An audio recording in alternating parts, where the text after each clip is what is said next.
Bismillahirrahmanirrahim. Assalamualaikum warahmatullahi wabarakatuh. Nama saya Khairunisa, mahasiswi dari PIAUD Online yang insya Allah akan memaparkan terkait hakikat perkembangan motorik anak usia dini. Langsung saja, apa sih perkembangan motorik itu? Nah, perkembangan motorik adalah proses seorang anak belajar untuk terampil menggerakkan anggota tubuh. Yudanto mengatakan bahwa perkembangan motorik adalah suatu perubahan dalam perilaku gerak yang memperlihatkan interaksi dari kematangan makhluk dengan lingkungannya. Prinsip perkembangan motorik. Nah, prinsip perkembangan motorik adalah adanya suatu perubahan baik fisik maupun psikis sesuai dengan masa pertumbuhannya. Nah, apa saja prinsip utama perkembangan motorik anak usia dini itu? Yang pertama itu ada kematangan, yang kedua pengalaman, ketiga motivasi, lalu keempat ada urutan, dan yang kelima ada kekreatifan. Nilai-nilai yang didapat dari perkembangan motorik pada anak antara lain mendapatkan pengalaman yang berarti, hak dan kesempatan beraktivitas, keseimbangan jiwa dan raga, serta mampu berperan menjadi dirinya sendiri. Tujuan dan fungsi. Nah, tujuan dan fungsi perkembangan motorik adalah penguasaan kemampuan yang tergambar dalam kemampuan menyelesaikan tugas motorik tertentu. Kualitas motorik terlihat dari seberapa jauh anak tersebut mampu menampilkan tugas motorik yang diberikan dengan tingkat keberhasilan tertentu.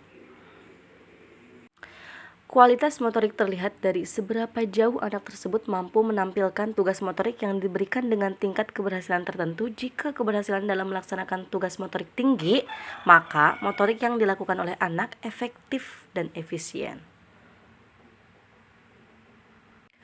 Perkembangan motorik adalah proses perkembangan gerak pada anak. Pada umumnya, gerakan tersebut didasari oleh kematangan fisik dan saraf pada anak.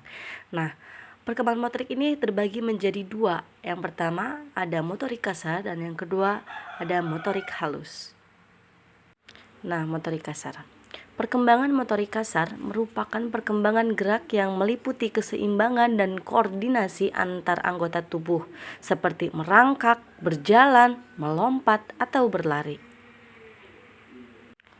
Nah, sedangkan kemampuan motorik halus adalah kemampuan untuk melakukan gerakan yang halus dan kompleks yang biasanya melibatkan jari-jari, tangan, dan kaki. Beberapa contoh kemampuan motorik halus yang berperan dalam kemandirian anak adalah membuka pintu, menyikat gigi, mencuci tangan, melukis, menulis, serta membuka dan menutup. Fungsi dan tujuan motorik halus. Nah, tujuannya adalah untuk melatih kelenturan dan koordinasi otot jari dan tangan untuk melakukan kegiatan seperti menggunting, menggambar, meronce, dan menganyam. Dan fungsinya, menurut Yuda, fungsi pengembangan motorik halus yaitu sebagai alat untuk mengembangkan keterampilan gerak kedua tangan, sebagai alat untuk mengembangkan koordinasi kecepatan tangan dengan gerakan mata, dan sebagai alat untuk melatih penguasaan emosi.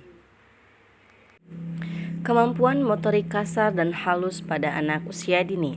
Sifel menggolongkan 3 keterampilan motorik anak, yaitu yang pertama, keterampilan lokomotorik.